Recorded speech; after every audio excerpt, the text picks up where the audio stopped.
Sabres head coach Lindy Ruff on Alex Tuch and that line, which has been getting rolled in this series. 8-0 at even strength when Tuch is on the ice. 8-0 for the bad guys in this series. Montreal, 8 goals even strength and none for Tuch. Tuch has no points in this series. So last night, let's talk about it. Were you there? You want to just, chat about it? 803-0550 and 1-888-550-2550 to join us. A Twitter poll up. If you want to take a shot at this as a, topic or a phone call, you can give it to us as well, which is, what do you feel more about this series? Like, it's not over yet. They could win Game 6 in Montreal and come back here for Game 7, but which feels more true of this Sabres-Canadiens series? It's just a rough series, or it has exposed some major flaws? Which do you think it is? 803-0550, 1-888-550-2550 to join us. And, last night's game was crazy at the start. I was trying to put the kids to bed, and I was going to, catch up on the first period after they were asleep. And it's easy, right? You put the phone down, you just I got it on pause downstairs. I'm going to catch up during the first intermission. Good to go. The problem was, I get the notifications from the Sabres on my watch, and my watch buzzed a million times. And the scoring was happening so fast and furious in that drunk first period that I checked my watch, and 3 goals had been scored. All right, I'll catch up. I don't know what's happening. Yep. Of course, that's always fun. I did catch up. And the first period was wild beyond the goals. Oh, everything about it. It looked like a disjointed game between two teams that don't practice systems. Yeah, it was back and forth. It was totally wild. Insane. I said it was river hockey. Welcome to the series as built. Yeah, river hockey. That was what everybody thought the whole thing would look like. And obviously that's not realistic for a playoff series. But, it was insane. It was crazy. Back and forth, odd man rushes, ozone play, and, lots of exiting the zone early from both sides. It was, it was pretty crazy. So we'll talk about it with you at 803-0550. On Luukkonen, Lions going to go in for Game 6 and try and force that thing back. Montreal had a chance to eliminate Tampa in Montreal in Game 6 and lost. So the idea that they cannot be beaten there is, of course, not true. The Canadiens are under 500 at home in these playoffs, just like the Sabres are. So go in there, win a road game, and then, Lindy even joked about it. If they get back here, they will pretend it's a road game. Yeah, so, a.k.a. probably stay in a hotel and bar friends and family from seeing any of the players. I guess so. Sure. Have fun. Sure. Or you can just learn how to not be distracted. Or you just play better. Right. That's it. Really, that is what not being distracted means. Try to play better, make a couple more saves. I don't know. The top line, it's tough. It's tough. You get into this series. We knew it coming in. Montreal had won a series against Tampa with nothing from their top players. And now their top players are gone, and they look like a much more different, much better team. Right. 803-0550. Matt in the car. Matt, you're on WGR. Hey, good morning, guys. Thanks. As far as I'm concerned with Tuch, I'm done with Tuch. I'm done. I was you want to know it? And the feelings, have, gone all over the place with him. Last series, I was all right, yeah, sign him. This series, I'm, done. I, have watched him play, and I don't even think he looks quick. I think his passing is terrible. And I don't think that he's even putting hardly any shots on net. Just watching him, I'm really upset about this whole thing, because I was last night I was so pumped. I'm you want to know what? We're gonna do this. We'll go into Game 6. I was thinking about taking the kids to the arena for the watch party. I'm so they can clinch. We'll be there. I'm I'm not gonna do that. After last night's sports, I'm no. And as far as I'm concerned, don't re-sign Tuch and get somebody that can win faceoffs. And the Bills have a tough road. First 5 games, but I'm still saying 3-2 in the first 5. All right. Thanks, Matt. 3-2 would not be that bad. 4-1 sounds great. 5-0 would be incredible in that run of first 5 games for the Bills. To the Tuch thing, throughout this process, we've had all the way back to Kevin Adams, and he and Tuch are talking about it, and the numbers get floated out there, and then last I heard from Yarmo, or we heard from Yarmo, they were getting closer, maybe continuing a dialogue. They, of course, didn't move him at the deadline because of the season that they were having, and I think it would have been nuts to move him at the deadline. Right. I said that when Yarmo got hired. Like, if you're in contention, you definitely do not trade that player. No. He can walk for nothing, and you take, the returns on what you got as a rental himself. I thought and hoped that what they've done here makes it less that they feel like they have to re-sign him. Exactly. I've been back and forth on whether or not they should, but I don't think that they have to. Whereas, if they had another season finishing 13th and he comes up for a contract, I thought they would have to overpay to get him to stay here and, be the guy that grew up a fan and, all that stuff. Right. I don't feel that way anymore because I think that they have done a lot of good things. Good teams bring a player like this back. I think that it's totally reasonable to bring him back. Good, yeah. I agree. Age curves. I got guys in the Stanley Cup playoffs that are 36 and producing. He's going to be, 30? Mm-hmm. Okay. If I sign him to an 8-year deal and I get 4 good years out of it, that's kind of a normal thing to happen. It is. The question is, do you feel like you can get 4 years out of it, or do you think that what you're seeing now is a start. bigger indicator? Right. Like, not to, rub salt in an old wound. We all decided Stephon Diggs was washed in like 3 weeks, right? It was 8 weeks. It was half a season. They changed the coordinators half a season, like that guy's washed. And away he went. And that's different because the age curve at that position and what he had to do. I don't want to overreact to this series and think that Tuch is no longer going to be a good player.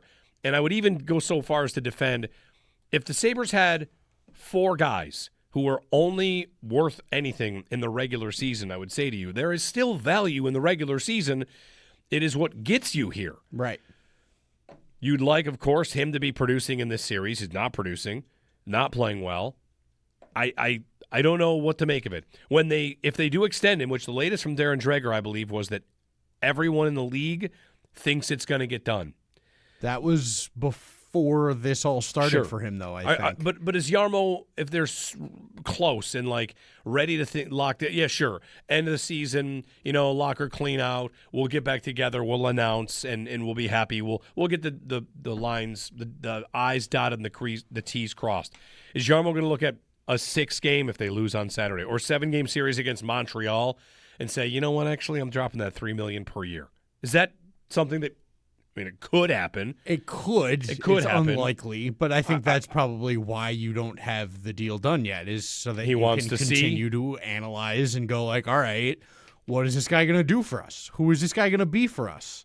And, if that's the case, then you're getting to this point and you're like, all right. Are we going to find out he's also hurt? I think maybe.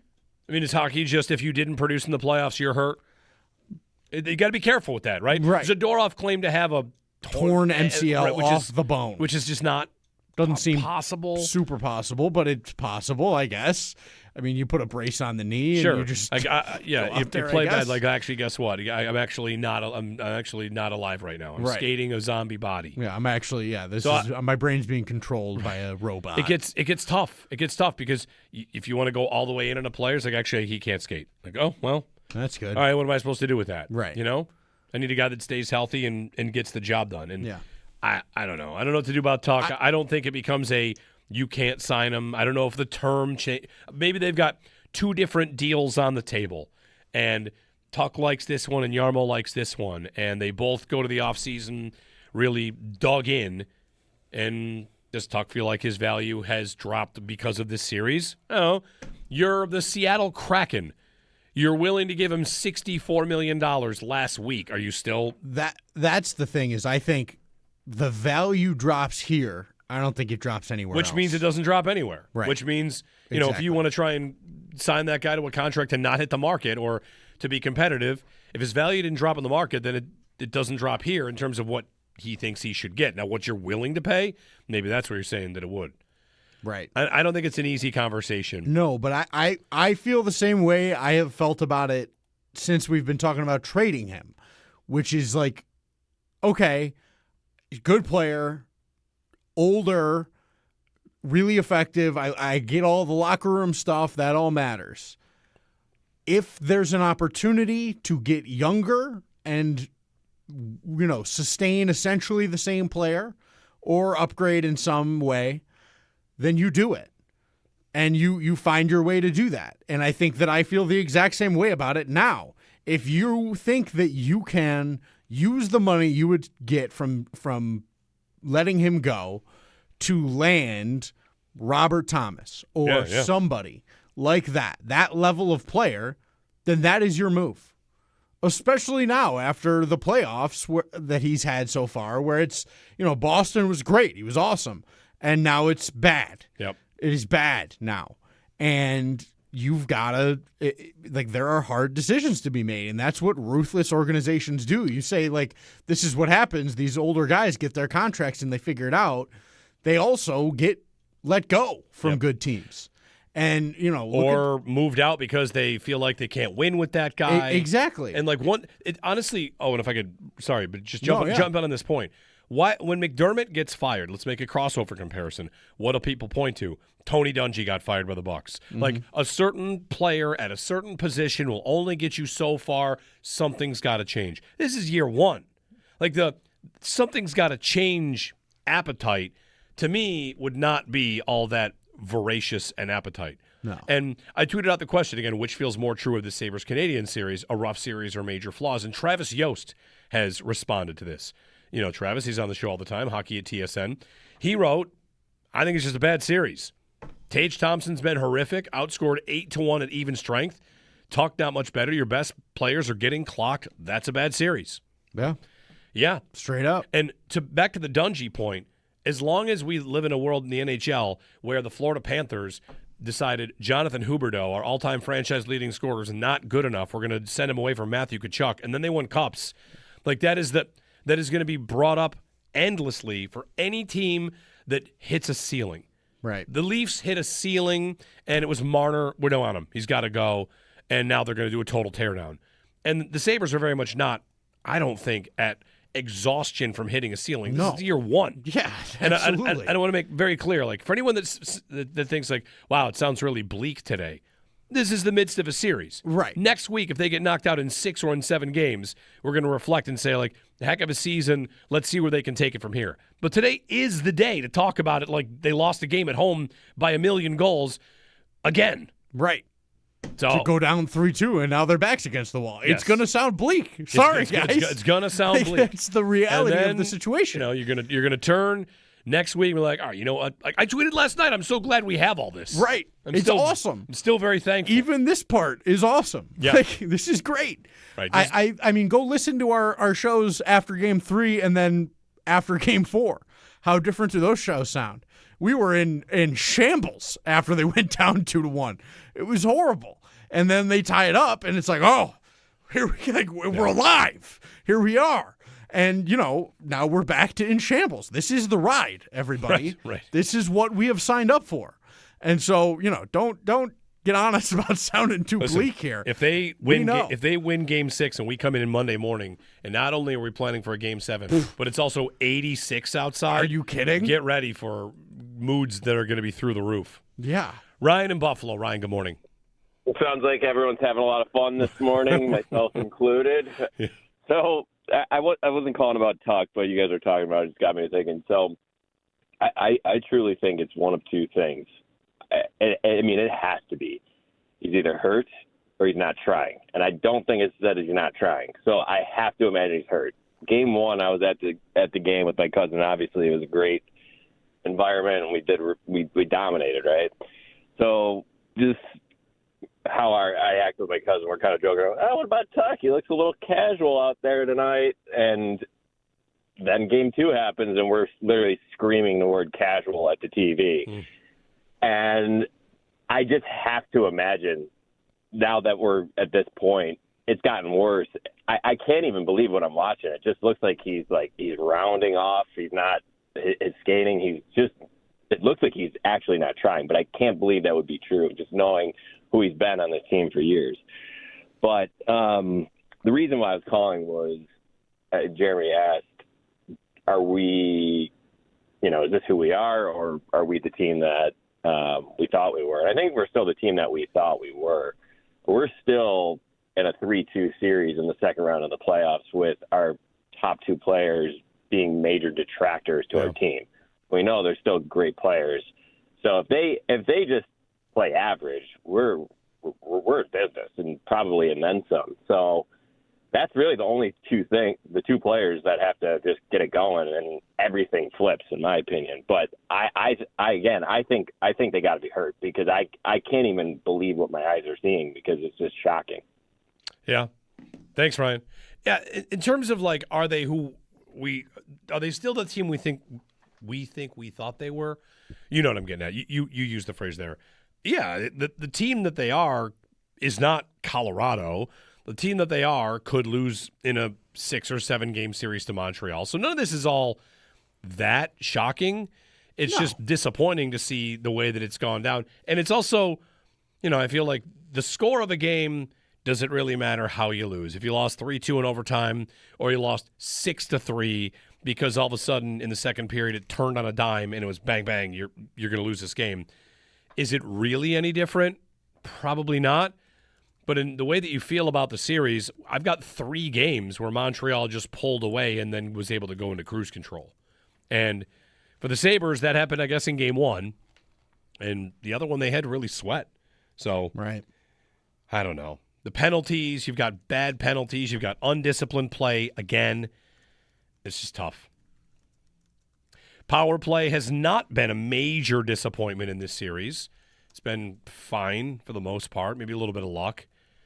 Goaltending, that's the thing I wonder about. I wonder, what would Yarmo say about this team? Off the record. I got to get better here and here. I got to make sure this player. Like Stanley and Shen and Tanner Pearson are his deadline, and Sam Carrick are his deadline acquisitions. He was gunning for Colton Parayko. That's a different caliber of acquisition. Very. So, what will he shoot for in the offseason? I'm gonna think he's gonna shoot big, because he thinks his team has a lot of good players. Yeah, I think he is absolutely gonna look for a splash in the offseason, because listen, where are the Sabres right now in their sort of arc? They're in year 1 of becoming a playoff team and a contender, and like the window has just creaked open here. Think about what they've got ahead of them now. They've got a bunch of guys signed, and they've got a bunch of young kids on entry-level deals. So they have got a window in here to add and try to capitalize on that. They've got a great deal in Tage. They've got a number 1 defenseman who's locked up and is their captain. They've got all kinds of talent being infused throughout the lineup on super cheap deals. And so that means you've got room to play around and find, you got an extra, what's Benson going to make when his deal kicks in? 7, 8? You would think. 9? It could be anything at this point. Doan is at a reasonable number for a really good production player. And so, that's a spot that a GM does not often get to play around in. And I think when you get there, you've got to be ready to jump on it, because that is as good an opportunity as you could ever want as a GM. I'm set up here with players for right now, players for the future, and I've got room. What else are you asking for? And now you're picking so far down that, like, any idea of, like, you always get in this trap. You would never trade a top 3 pick. And if you're picking like 12th, like, well, it's a really important player. That's where the Bensons come from. Like they built this team off of picking in the mid-first. And I don't know, is he going to trade his first-round pick? Is he going to trade multiple firsts? Is he going to offer sheet somebody? Is he going to trade whatever, anybody? The series is not over. No. But I don't think it's nuts at all that whenever it did end, we were going to talk about what are the steps you take to get better as soon as you can, because it's worth getting better now. Right. Sabres teams forever in the drought would act like you had to have some very specific special formula that you couldn't risk upsetting in order to grow very organically. Well, that all finally happened, spurred on by a couple of trades, and now's the time to, really kind of aggressively prune and figure out which way you're going to go. Right. Now it's time to do the ruthless carving. After this series. Yes. If they don't win it. Right. Which they could. Sorry. They still could. Lee in Buffalo. Hey, Lee. Hey, how you guys doing? Good. Good. Yeah, I thought Chris Chelios and Anson Carter made a couple very good points after that game yesterday. Chelios came out and said that he thought the Sabres were the better team 5-on-5, but Anson Carter also said that the only thing that's hurting the Sabres right now are two things: goaltending and the slow players, the couple slow players the Sabres have on the back end. As far as like Josh Norris, and I will throw Alex Tuch out there. I like Alex Tuch, but it just seems like the way he was explaining was Montreal is a little faster, and they're two teams that are spit image of each other. And then my other thing here is you guys are all talking about Alex Tuch's contract, which I would give maybe just a 1 or 2 year deal. No, that's not possible. You're not going to get that. I understand that, but also you guys are mentioning what are they planning on doing with Lindy Ruff. His contract is up, and people have to realize there were 5 or 6 coaches that came through here and didn't do exactly what he did. So they got a big decision to make with him. Well, thanks, Lee. I bet that decision is his. If he wants to coach, he's going to keep coaching. Right. I don't think it's 100% would be my guess. You want to stay? You can stay. If he decides he wants to retire, the good news on that front is I think the job is now a job you could sell to a real candidate. Oh, yeah. Just like players and no trade coaches that wouldn't have touched this organization because of 14 years this and that, and are there good enough players, and what's my season ticket base? I mean, all that's, I think that's been, a lot of that has been repaired. Yes, absolutely. You could probably get a guy. Like, could you get Bruce Cassidy now if you wanted to? Vancouver? Cassidy's probably the hottest name out there. But I'm just saying, like, he's going to go to Vancouver. What do you think? Edmonton. Edmonton. So that's right, Edmonton. Yeah. He's going to go to Edmonton or LA or Toronto. Could you get Bruce Cassidy? All right, maybe not. Could you get Craig? Try. Could you get Craig Berube, who you couldn't get last time? I think yes. Maybe. Could you get? Again, I'm not replacing Lindy, but if Lindy wants to step away, I think the opportunity to get a real coach, a reputable coach, and not just elevate Seth Appert, if that's what they plan to do, I think you could probably get one. I totally agree. And what was the other part? And Tuch and Norris are not slow players that are killing them. No. There are maybe some players that can't keep up in this series.